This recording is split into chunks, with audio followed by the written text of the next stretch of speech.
Nos engañaron y no lucharemos más, han dicho varios soldados rusos detenidos en Ucrania. Un video que fue publicado por el Ministerio de Defensa ucraniano mostró a varios soldados rusos sentados al pie de un edificio de ladrillo. Estaban con los ojos vendados y eran los últimos prisioneros capturados dentro de Ucrania. Luego se escuchó una voz en el video de alguien quien los interrogaba diciendo: «Habla», le dice al oficial ruso del grupo. ¿Qué mensaje le gustaría enviar a sus soldados y a los rusos en casa? «Hablando con franqueza, nos engañaron», responde el oficial, refiriéndose a sus superiores militares sentados en Moscú. «Todo lo que nos dijeron era falso. Les diría a mis muchachos que abandonaran el territorio ucraniano. Tenemos familias y niños. Creo que el 90% de nosotros estaría de acuerdo en volver a casa». ¿Será esta la razón por la cual Moscú está reclutando soldados en otros países del mundo? Porque si es así, las fuerzas militares rusas están en franca decadencia. En el video de 3 minutos, que fue filmado bajo condiciones de coacción, según algunas personas lo dijeron, los soldados estaban evidentemente asustados. Pero sin embargo, hay numerosas entrevistas similares, con más soldados cautivos rusos que han estado circulando en los canales de las redes sociales ucranianas y del mundo, expresando sentimientos similares. Esto significa que el sentimiento de los soldados rusos detenidos es el mismo, y el gobierno ucraniano obviamente ha usado los videos para su propaganda a favor. ¿De qué otra forma el gobierno de Putin engañó a sus tropas? Quédate conmigo porque en los siguientes párrafos te lo voy a contar. Nuevamente, te damos la bienvenida a nuestro canal, Periodismo Objetivo Magazine News. Y es un verdadero gusto que nos acompañes hasta el final de este informe. Si tú crees que este tema es de tu interés y que otras personas deben enterarse de lo que está ocurriendo, comparte este informe en tus redes sociales y también con todos tus familiares y allegados. Y si es la primera vez que nos visitas, nuestro canal, no olvides suscribirte, darle a me gusta y tocar la campanita de las notificaciones para que estés al tanto de nuestros próximos programas. Bien. Cuando le preguntaron qué les diría a sus comandantes, uno de ellos dijo sin rodeos, pronunciando un insulto que no puedo decir aquí, para referirse a quienes están sentados en el Kremlin. Otra frase usada con frecuencia por los soldados rusos detenidos es «Oni obmanuli nas». Me disculpan la pronunciación, por favor. Esta expresión significa «nos engañaron».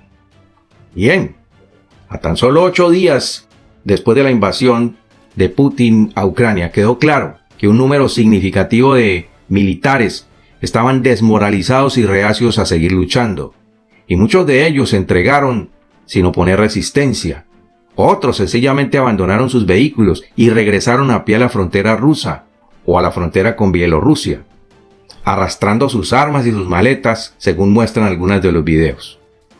La baja moral entre las tropas invasoras ha sido una de las razones por las que el plan de guerra relámpago de Rusia para abrumar a Ucrania fracasó.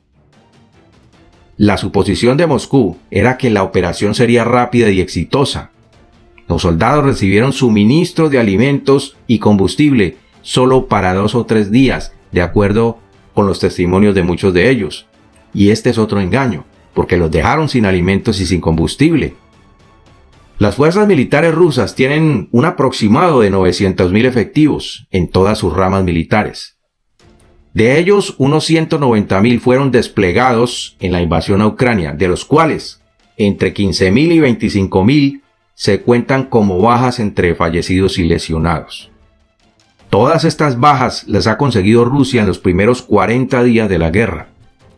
Si comparamos estas cifras con las pérdidas en vidas humanas en la guerra de Afganistán, que sostuvieron ellos allá en la década de los 80, los números resultantes son abrumadores y son muy altos para una operación que Moscú daba por ganada en corto tiempo.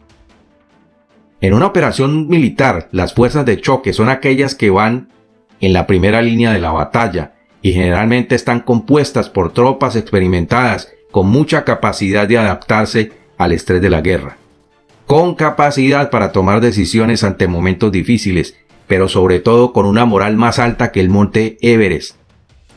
Y esta es una de las claves en toda guerra, la moral. Sin moral no hay motivación, y sin motivación es difícil ganar cualquier guerra. Ahora, los soldados rusos, además de tener la moral en el piso, se sienten engañados, porque se les dijo que serían recibidos en Ucrania como los salvadores de un estado nazista. Muchos de ellos, especialmente los reclutas, quienes no tenían ni siquiera 6 meses de entrenamiento, fueron enviados al frente de las fuerzas de choque, lo que es un grave error táctico. Con el comienzo de la primavera, empiezan los nuevos reclutamientos en las fuerzas militares rusas. En Rusia el servicio militar es obligatorio, y quien se niegue es considerado como un traidor a la patria.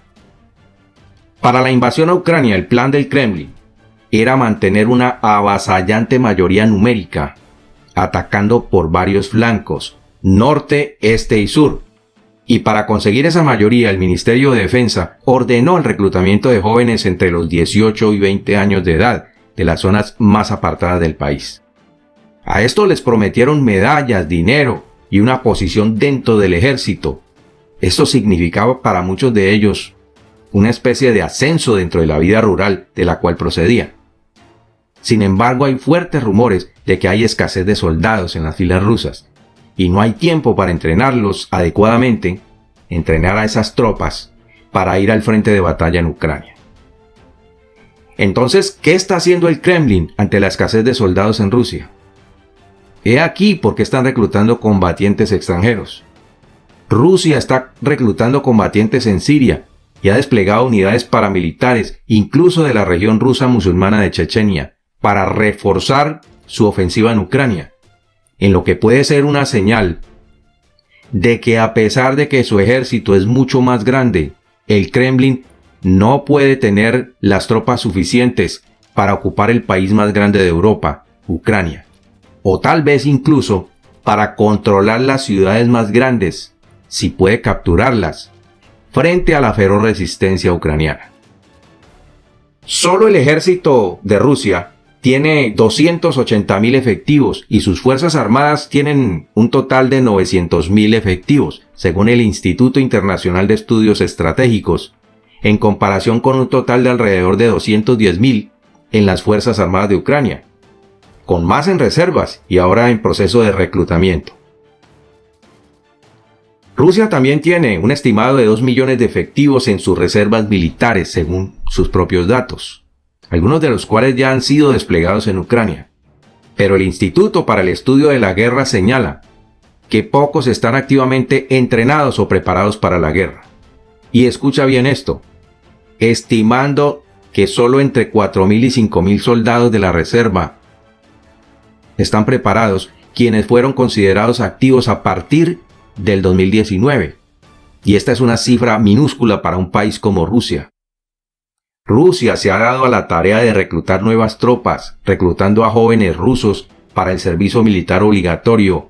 Y Frederick Kagan, investigador principal y director del proyecto de amenazas críticas en el American Enterprise Institute, le dijo a Forbes que no serían entrenados a tiempo para ser enviados rápidamente a Ucrania, y enviarlos antes de que fueran entrenados significa que serían básicamente carne de cañón, lo que efectivamente ocurrió en la primera fase de la invasión a Ucrania, lo cual también es muy duro para estas familias, las familias de estos soldados reclutas. El Kremlin admitió el 12 de marzo que se habían enviado reclutas a combatir en Ucrania, violando la propia ley rusa. Kagan también señaló que fue muy difícil decir o calcular cuántas tropas acumuló Rusia alrededor de la capital de Ucrania, y que de todos los soldados, pocos fueron efectivos en el combate, lo que significa que no tenían el suficiente entrenamiento. Y ahora es mucho más difícil estimar cuántas tropas se necesitan para capturar Mariupol y otras ciudades, dado que hasta ahora Rusia ha tenido un rendimiento muy bajo, mientras que Ucrania ha superado enormemente lo que la mayoría de la gente pensaba que sería capaz de hacer. Mi conclusión es que el Kremlin no tenía un plan logístico para mantener esas tropas en posición y que las tropas tampoco tenían el entrenamiento suficiente para enfrentar esta operación. Y ahí están los resultados. Y por hoy no es más. Esperamos tus comentarios al respecto. No olvides suscribirte y darle a me gusta. Cuídate mucho y que Dios te bendiga hoy y siempre. Nos vemos en nuestro siguiente programa.